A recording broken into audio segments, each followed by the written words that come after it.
Un pays riche, des milliards de dollars en infrastructures, des aéroports, des usines d'eau, des plateformes énergétiques, et 2000 missiles qui tombent dessus. Tu sais ce qui est encore plus effrayant que les missiles? Le silence. Le silence d'un allié qui décroche le téléphone et refuse d'aider. Aujourd'hui, je vais te parler d'un événement diplomatique qui se passe loin des caméras, mais dont les conséquences financières vont te toucher directement. Que tu sois investisseur, entrepreneur, ou simplement quelqu'un qui veut comprendre où va l'argent dans ce monde, ce que tu vas entendre dans les prochaines minutes va changer ta façon de voir les marchés du Moyen-Orient, et peut-être même tes propres décisions financières. Accroche-toi, parce qu'on va décortiquer ensemble comment un seul refus diplomatique peut provoquer des milliards de dollars de pertes, restructurer des flux commerciaux entiers et forcer un des pays les plus riches du monde à se retrouver seul, complètement seul. Tu veux savoir comment ça arrive? Tu veux comprendre comment un pays qui pèse des centaines de milliards de dollars de PIB peut se retrouver sans personne pour décrocher le téléphone? Alors continue à regarder. Parce que la vraie leçon ici, c'est pas la politique, c'est la finance, c'est le pouvoir, et c'est la survie économique. Commençons par poser le décor. Les Émirats Arabes Unis, un des hubs financiers les plus puissants du monde. Dubaï, c'est pas juste une ville de luxe et de gratte-ciel, c'est une plateforme commerciale colossale. Les multinationales y ont leurs sièges régionaux, les fonds souverains y circulent, les routes maritimes critiques passent à côté, et des centaines de milliards de dollars transitent chaque année par ces ports, ces banques, ces aéroports. Maintenant, imagine que tout ça commence à prendre des coups. Des missiles sur les aéroports, des drones sur les installations énergétiques, une usine de dessalement mise hors service. Ce n'est pas juste de la destruction physique, c'est une destruction de confiance. Et dans le monde des affaires, la confiance, ça vaut plus que le béton. Les investisseurs regardent ça et ils se posent une question très simple. Est-ce que mon argent est encore en sécurité ici? Est-ce que cette place financière va tenir? Et quand cette question commence à circuler dans les salles de marché de Londres, de Hong Kong, de New York, les capitaux bougent, doucement d'abord, puis de plus en plus vite. Alors, combien de drones sont tombés sur les EAE dans ce contexte? La réponse est troublante. On parle de 2000 frappes. 2000. Et les EAU ont encaissé ça en maintenant officiellement une posture de neutralité. Pourquoi? Parce que leurs intérêts économiques dépendent de ne pas entrer officiellement en guerre. Parce qu'une guerre déclarée, ça ferme des ports, ça coupe des lignes de crédit, ça fait fuir les sièges sociaux. Mais voilà le problème. Cette stratégie de neutralité économique a un coût caché énorme. Et ce coût, on va le mesurer ensemble. Voici ce que beaucoup de gens ne comprennent pas sur la géopolitique moderne. Le vrai pouvoir aujourd'hui, c'est pas d'avoir les plus grandes armées. C'est d'avoir les meilleures connexions. C'est d'être celui que tout le monde appelle quand ça va mal. Et dans ce conflit, il y a un pays qui a réussi à devenir exactement ça. Ce pays, c'est le Pakistan. Oui, le Pakistan. Le pays que les médias occidentaux décrivent souvent comme instable, comme endetté, comme fragile. Et pourtant, c'est lui qui a réussi à négocier une ouverture du détroit d'Ormuz. C'est lui qui a un canal direct de communication avec l'Iran. C'est lui qui est devenu le médiateur incontournable dans cette crise. Et ça, financièrement, ça change tout. Parce que contrôler un canal diplomatique avec un pays sanctionné mais crucial comme l'Iran, ça te donne un levier économique énorme. Le détroit d'Ormuz, c'est 20 à 21% du pétrole mondial qui y transite chaque jour. Quand ce détroit est débloqué, le prix du baril flambe. Quand il s'ouvre, il redescend. Et si tu es le pays qui a le numéro de téléphone qui fait la différence, tu es assis sur une mine d'or stratégique. Le Pakistan a compris quelque chose que les EAU ont mis trop de temps à réaliser. Dans la finance internationale d'aujourd'hui, les alliances comptent plus que les actifs. Alors voilà ce qui s'est passé concrètement. Face aux frappes répétées sur leur territoire, les EAU ont décidé de faire quelque chose de rare pour eux. Ils ont demandé de l'aide, pas militairement, diplomatiquement. Ils ont contacté Islamabad et ils ont dit « Utilisez votre relation avec Téhéran. Dites-leur d'arrêter de frapper nos infrastructures. Nous ne sommes pas dans ce conflit. » Une demande qui paraît raisonnable, non? Les EAU ne bombardent pas l'Iran. Ils n'ont pas de troupes engagées. Pourquoi devraient-ils encaisser des missiles? Et le Pakistan a répondu non. Pas peut-être, pas on va voir. Non, catégoriquement. Et là, tu dois te poser la question que tout analyste financier se pose dans ce genre de situation. Pourquoi ce refus? Qu'est-ce que ça révèle sur la vraie valeur marchande des relations diplomatiques? Et quelles sont les conséquences économiques concrètes pour les EAU? La première raison du refus est purement stratégique, et elle parle le langage de la finance mieux que n'importe quel rapport boursier. Le Pakistan a construit sa crédibilité de médiateur sur une chose, la neutralité perçue. Son canal avec l'Iran fonctionne parce que l'Iran lui fait confiance. Et cette confiance, c'est un actif rare, non duplicable, extrêmement précieux. Si le Pakistan utilise ce canal pour défendre une position spécifique, celle des EAE, il détériore cet actif. Il perd la confiance iranienne.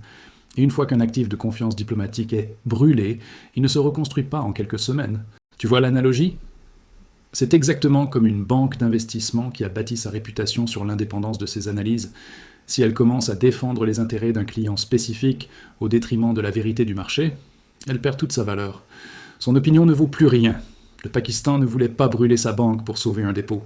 La deuxième raison du refus est encore plus révélatrice.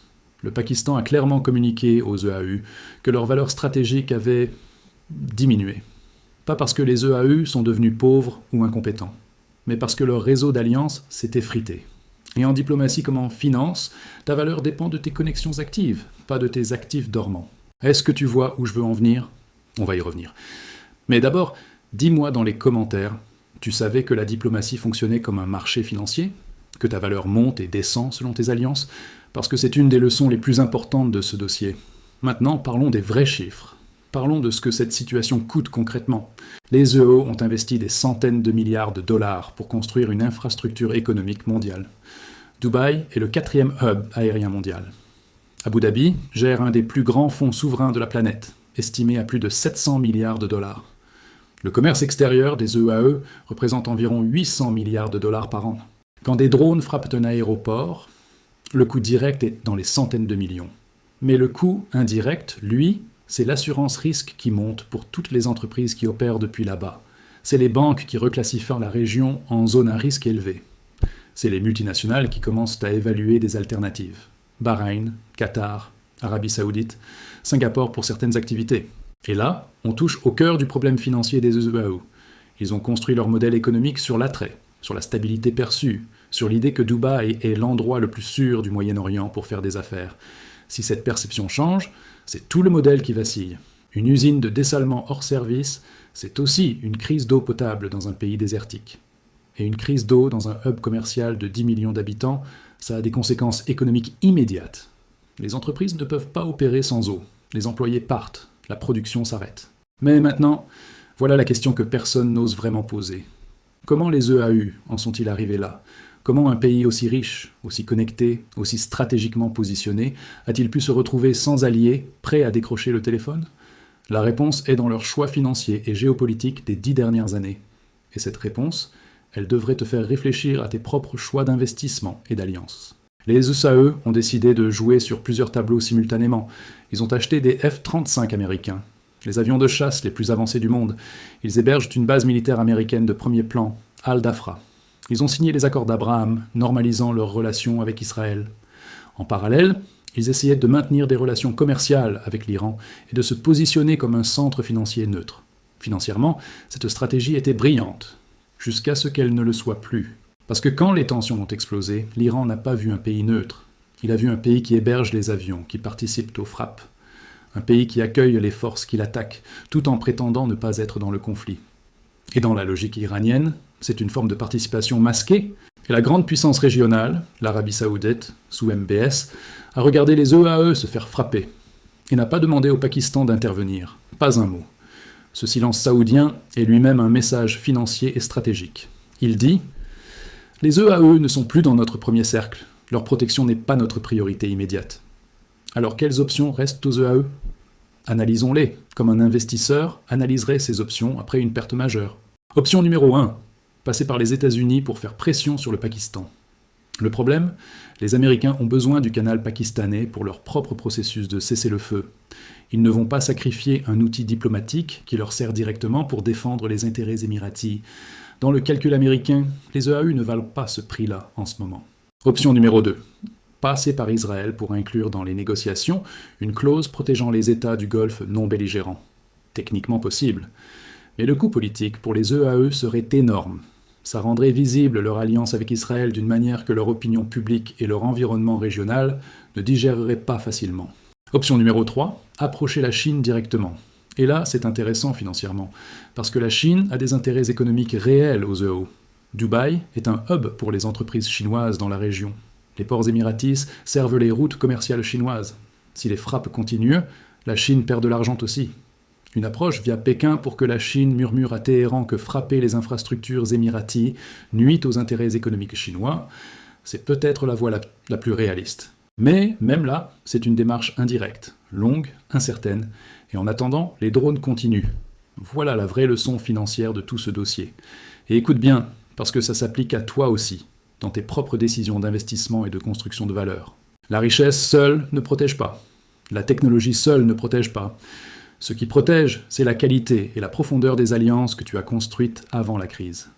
Les EAU ont accumulé des actifs extraordinaires, mais ils ont en même temps fragilisé leurs alliances régionales et multiplié les contradictions dans leur positionnement.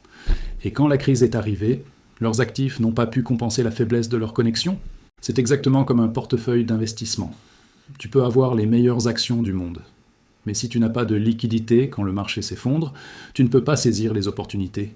Et tu ne peux pas non plus résister aux chocs. Les alliances, en finance internationale, c'est ta liquidité stratégique. Le Pakistan, lui, a compris ça. Il n'est pas le pays le plus riche, il n'est pas le plus stable économiquement, mais il a construit des alliances avec l'Arabie Saoudite pour son financement, avec la Chine pour son développement, avec la Turquie pour son ancrage dans le monde musulman, et avec l'Iran parce que la géographie ne laissait pas d'autre choix. Résultat, il est devenu indispensable. Et l'indispensabilité, en finance comme en diplomatie, ça se traduit par du pouvoir réel. Est-ce que tu vois le parallèle avec tes propres investissements? Les actifs que tu accumules, sont-ils soutenus par un réseau de relations qui leur donne de la valeur? Ou tu accumules seul, sans filet, en espérant que les chiffres suffiront? Pour finir, une dernière réflexion. L'Arabie Saoudite regarde cette situation avec un mélange d'inquiétude et de calcul froid. Elle sait que l'économie émiratie est trop intégrée à la sienne pour qu'une destruction totale soit dans son intérêt. Les flux financiers passent par Dubaï. Les investissements saoudiens sont présents aux EAO.